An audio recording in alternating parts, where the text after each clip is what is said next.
So I was given the opportunity to visit with you today a little bit about the Midwest Poultry Consortium. So I think the best way to do it is to give you a little bit of background about how it came into being, a little bit of my experiences with the program, and then maybe some insight into some of the challenges that they'll have in the future. So if we look back to the late 1980s and early 1990s, we started to see this implosion of poultry science departments around the Midwest.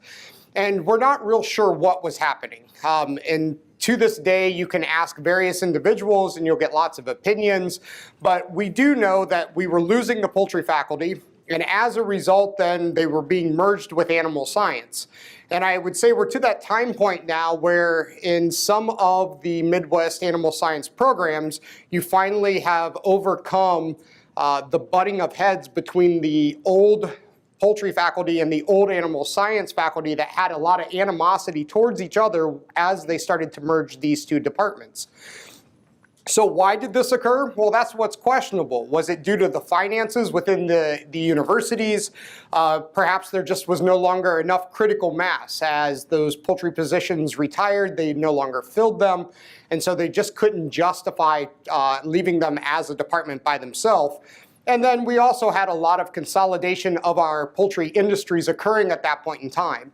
And so it may have been within the crystal ball of administrators at the universities to feel that perhaps poultry just wasn't going to be that strong of a viable option moving forward. Well, no matter what happened, we know that for sure we were losing our academic knowledge. And so with this loss of knowledge, the industry was starting to come up with the shortage of who could they go to within the universities in their respective states to actually ask those questions and get further insight into how to manage their poultry operations. So there was a group of industry personnel, producers, allied industry, and then some very strong academics across the Midwest that decided perhaps they needed to have some foresight and try to establish something that we could try to stop the loss of the poultry knowledge in the Midwest. So in 1993, they formed the Midwest Poultry Consortium. And this consortium consisted of 13 founding states that you can see here. And the idea was that if they could pool their resources together, perhaps they could get some momentum and try to stop the loss of poultry knowledge within the Midwest. So they decided that one way to do this would be, could they come up with a creative way to make sure that they could still educate poultry students? If we no longer have a department at Purdue University or Ohio State or Minnesota, how are we going to make sure that we're educating students to fill those jobs that are going to be becoming available within the poultry industry? So they decided over the next 3 years that they would develop the Center of Excellence, and we refer to it as the COE. They sat down with academics and decided they would come up with a curriculum that at the completion of the curriculum, these students would have enough base knowledge that they could walk into any job in the industry and then continue the on-job training so that they were able to perform their duties that they were being assigned. So they came up with a curriculum, and it became very obvious that we needed to have a single host university. And so when we look across the Midwest and we start thinking about where would you want to go possibly spend some time, it became very obvious that perhaps University of Wisconsin-Madison would be the ideal place. And we'll talk a little bit more about that. So if we look at the format, this is what they initially established as the curriculum. So it would be 2 years of classes that you would take. The first year you would take 3 classes for a total of 9 credits. You would cover incubation and hatchery management, some avian physiology, and then some poultry business management. So you had some sense of how the businesses were being run.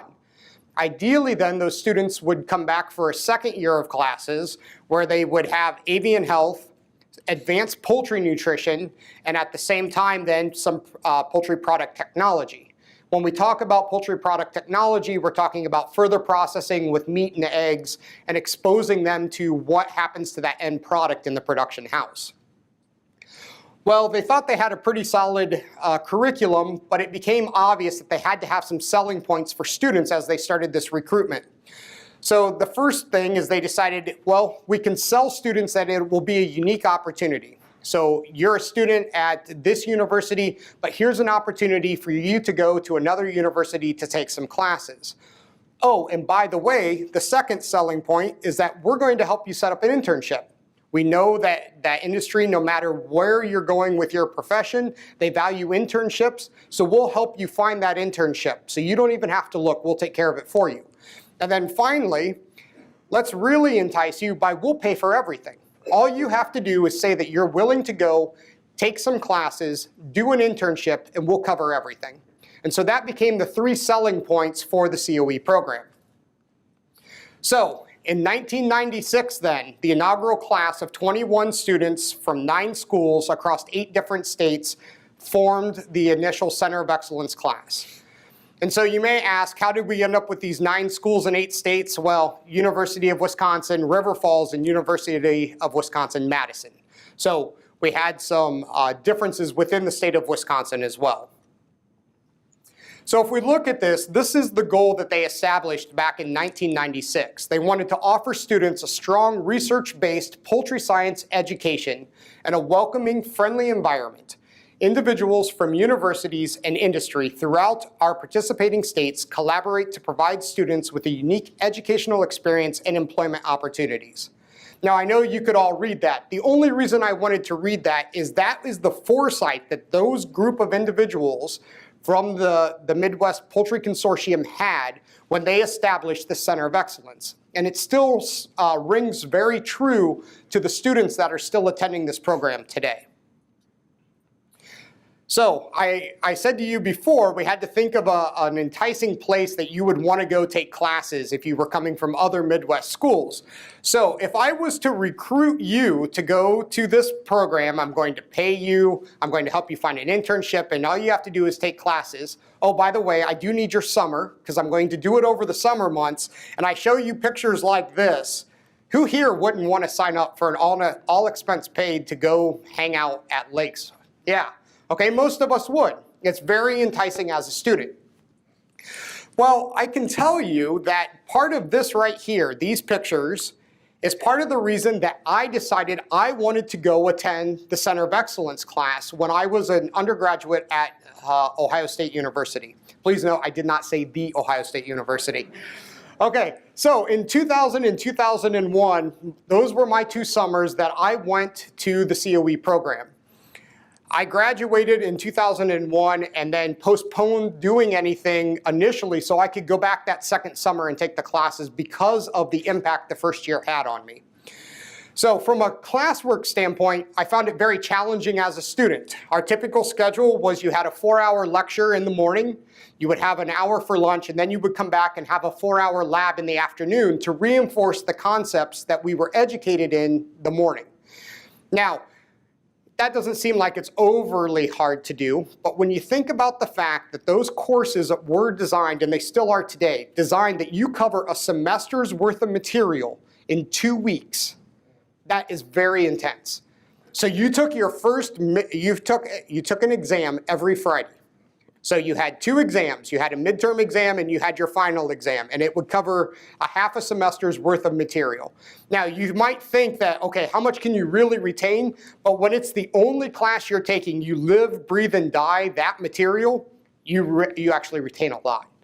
And so that's what the perspective is like when you're a student. You go, you work really hard, you had the weekends to enjoy yourself in Madison or whatever you wanted to do.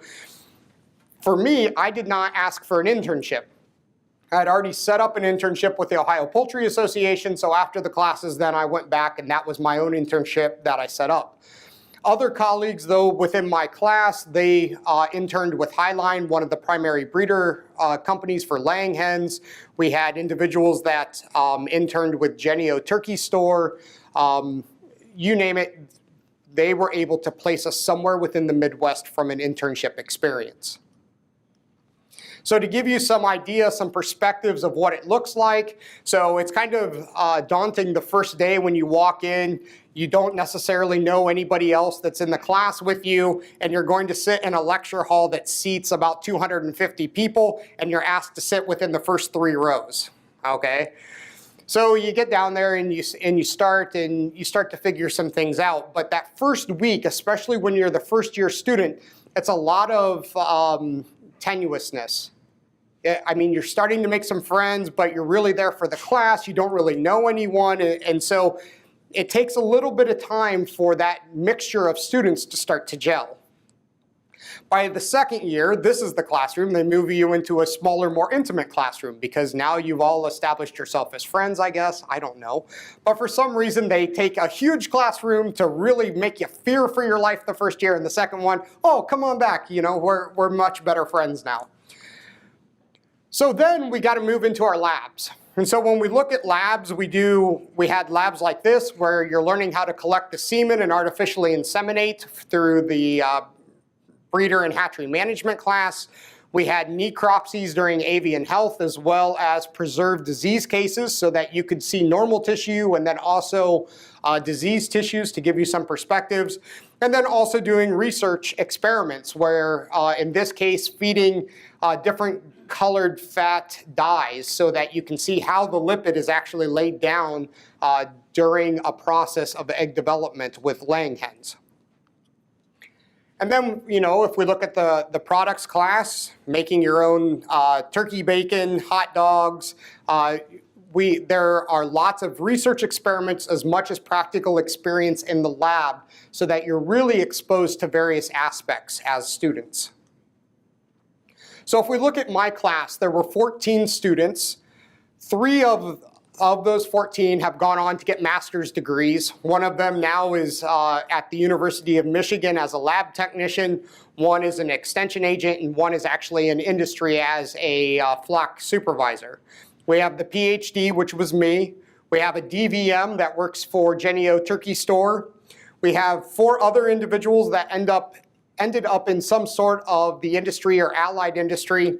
And then we had 5 students that I can't think of where they ended up placing. I wasn't going to spend a lot of time looking them up. Part of that is because we have what I'll call informal reunions. Every time we see each other at trade shows, be it in Atlanta during January, be it at the Midwest Poultry Federation show in March, if we see each other and we all know we went to the COE class, we'll go grab drinks, we'll hang out at happy hour, but we want to catch up on old times, reminisce about the good old days. And so it really becomes more like a family as you go through that program. Well, the COE for me actually became a stepping stone. So between completing my senior year, I was contacted by a professor at the University of Wisconsin who had me in class. He knew that I had an interest in poultry genetics, was looking for a master's student, and so contacted me out of the blue and asked me if I would be interested in coming to do a master's with him at the University of Wisconsin. I said, sure, what the heck, why not? So I went back for my classes, went back to Ohio, and a month later moved to Madison for 2 years. Through that process then, I was able to see a different side of the COE. So now I was the graduate teaching assistant. So I got to help set up all the labs and help grade the exams and do those sorts of things that I didn't get to see as a student. So the first year was mostly physiology. The second year was physiology and then the breeder management class. Through that program then and doing that sort of internship, I got to know the other professors that I had known as a student, but then also got to know more as a grad student. So Todd Applegate here at Purdue University over a beer was giving me crap about the fact I didn't come do a master's with him. And so he offered over a beer that I should have considered him. 2 months later, I called him out of the blue and said, Todd, I'm looking for a PhD. Can I come work with you? And so that was my stepping stone then to my PhD at Purdue University. So for me, the COE program, for where I wanted to go with my career, became this huge stepping stone. And I think if you would talk to any student that went through the COE program that ended up in the industry, they would all tell you similar experiences that it became a stepping stone to help them achieve whatever their current goal is for their career. Well, once I started as faculty at Michigan State, then I had the opportunity to go back to the COE program again in a third position, and this time I was faculty. So I was approached about team teaching the enterprise management class with Ken Kokebek from the University of Illinois, and so I team taught with him from 2007 to 2013. In the past 2 years, it just hasn't worked in my schedule to go up and participate in the class. But as faculty, I never realized it's a donation of time. The faculty don't get paid. So you go up for the 2-week period or however long you're going up to participate in that class. You go up, you donate your time. Now granted, they pick up your expenses, housing, meal per diems, things like that, but otherwise you donate your time. Well, for me, the big thing is I had a really good friend that had went through the COE program with me who was the egg pool coordinator for Organic Valley. So I thought it would make perfect sense that we would take the students then in the enterprise management class and go spend a day at Organic Valley so that they could have a better appreciation for organic production. So for the course of, I guess it was about 6 years, we ended up every summer, we would take a day trip. We would drive up to Organic Valley headquarters in Fond du Lac, Wisconsin, 2.5-hour drive. We would do a tour of their facilities. They would wine and dine the students, really try to make them understand organic production. What was so interesting to me is how many of the students were so closed-minded about organic production because they thought the only way that we could produce had to be conventional. And so it really became a very appropriate topic for those students to be exposed to organic production. And I think at the end of the day, really helped round them out as students. And the content in that class continued to evolve. When I took it, it really was more about numbers and more of an agribusiness class. The way it's taught now are more standard operating procedure development, looking at exposure to various aspects of the industry. And so it has completely evolved to a different type of class. So for the students to apply, they have to have a faculty reference. And so on their application, they list a faculty reference. And then if you're listed as a faculty reference, you're contacted by the COE and you have to either call them up and give them a verbal reference or compose an email, something to let them know that yes, you support those students attending. The students also have to give a statement of interest. So they have to tell you why do they think that they should belong or be a part of that program of the COE. And it's 1 page, so they have to be very concise to do it, and then they send their resume. Now there's some prerequisite for classes. Typically they try not to take freshmen. If they're an exceptional freshman, they'll take them. But then as faculty, we have the opportunity to look at all the applications. To give you an idea, this last year, I think they had 110 applications from across the Midwest and Florida that all submitted to attend. They only take at the most 30 students. So pretty much for the past 3 years, we're turning away 70 students every year because we can't compensate for them at this point in time. And I'll talk a little bit about that. So if we look at the present day, the reason I said Florida is part of the Midwest Poultry Consortium initially was Colorado. They decided they no longer wanted to belong. They were dropped. And I'm not real sure why, but in 2007, we picked up Florida because, you know, it's close to the Midwest. So we picked up Florida, so we have students from Florida come up as well. They did some changing of the order of the classes. It became obvious that if the students actually had avian physiology as their first class, they tended to do better in the other classes because now they understood how the body system worked. And so they've switched that around. They moved the enterprise management to the second year, and they broadened this so that it wasn't just incubation and hatchery management, but now it's the breeder flock as well. So to give them a bigger perspective of things. There's been some change in the student interest. As we all know, if we look at our undergraduate populations in universities today, we have a lot of pre-vet students that want to work with small animals when they grow up. So we've had this change of interest in students, and so the program has to market a lot harder now to get those students to want to be involved, to realize that at the end of the day, you could be a vet, and if you're not a vet, there are some fantastic opportunities available for you within poultry. Typically, we're still stuck at this 30 students a year, and I'll explain to you why.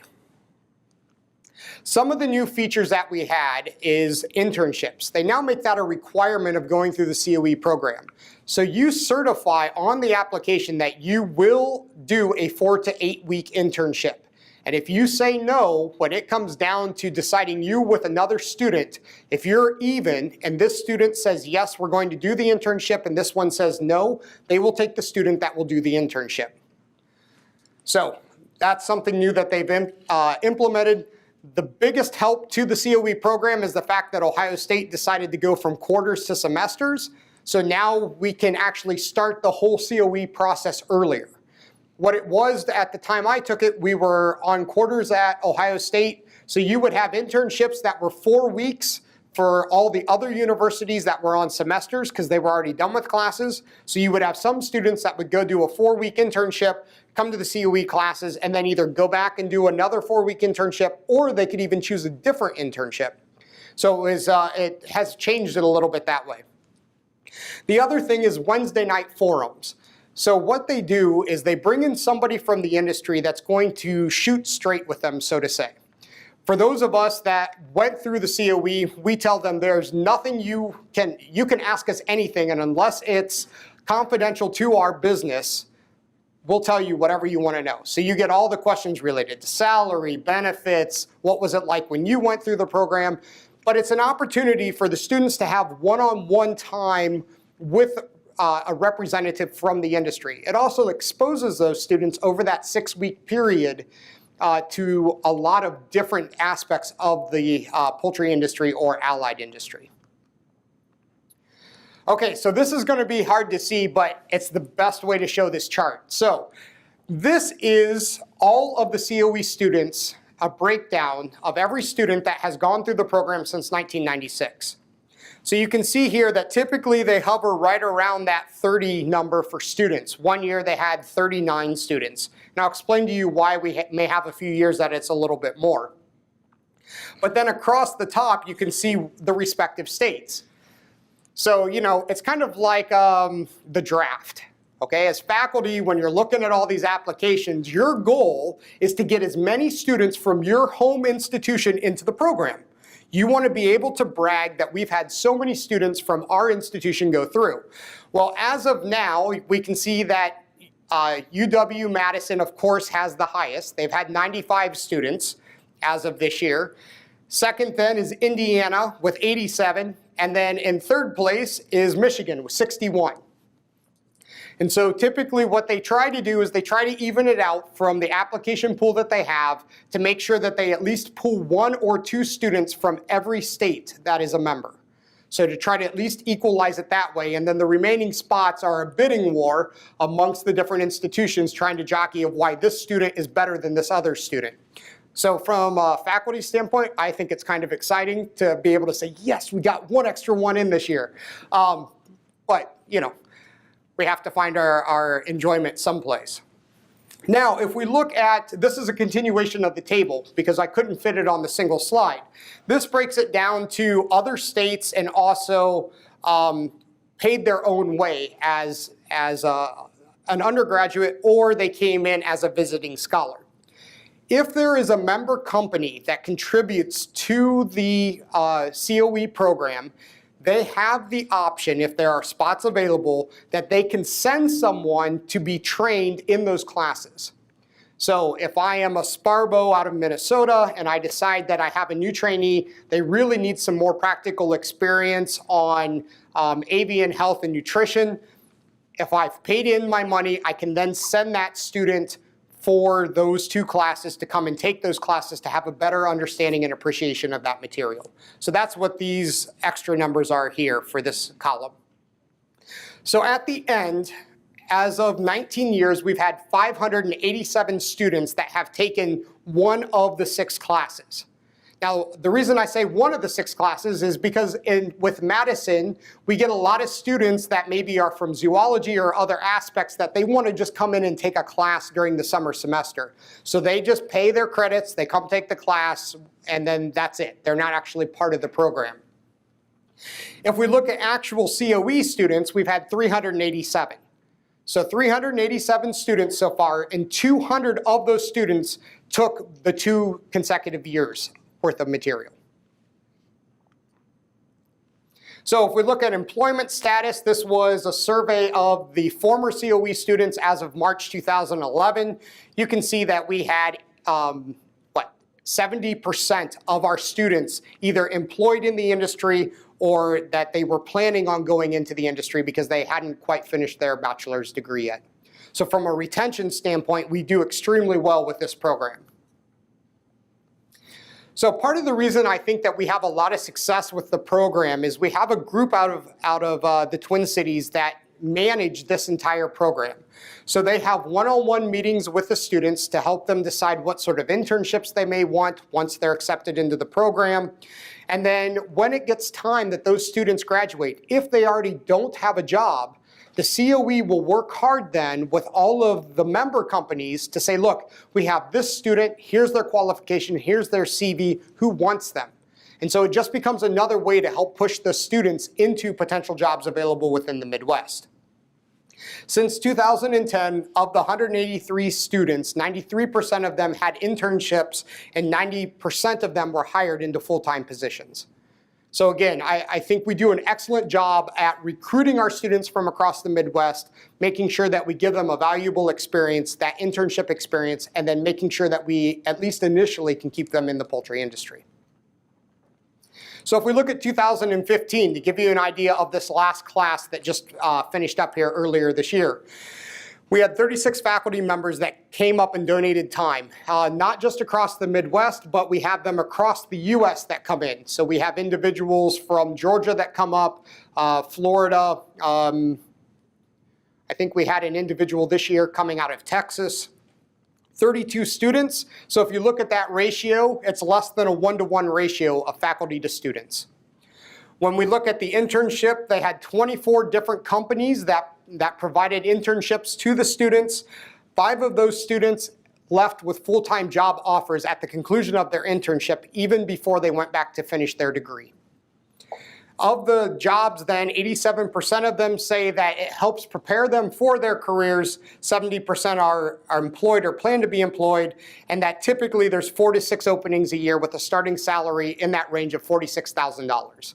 So when you start to share these statistics with students, it really does help kind of emphasize the importance of the program, not only to the student, but from the companies and as the industry as a whole. The one thing that we know with the poultry industry, if we have Midwest students that go to the South to work, they only last about 2 years and then they move north because they can't stand not having a winter. Same thing, if we bring the Southern students to the Midwest, after about, it's actually a year, they're complaining about the winter and they all leave and go back south. So we have to be very efficient at trying to recruit within the Midwest and keeping those students. So what is this relevance to you guys? So I tried to dig in a little bit to learn some more about the Swine Science online class offered through the U.S. Pork Center of Excellence. So from what I was able to discern, there's 18 different classes that are offered. So that offering a lot of classes. Most of them are online. However, in the summer, it appears that there's some 8-week courses that are taught where the students come get some hand-on experience. There's only 5 universities that are involved, and typically the funding is either coming from the Pork Center or from federal grants. So that's great. I think that's a great way of setting up a system. The one thing, though, that I was having a hard time discerning was how many students have gone through. There was nothing to really indicate to me, as someone who doesn't know anything about the program, when I was looking through the website, clicking on every link to try to find out as much as I could. I just couldn't find anything interesting to me.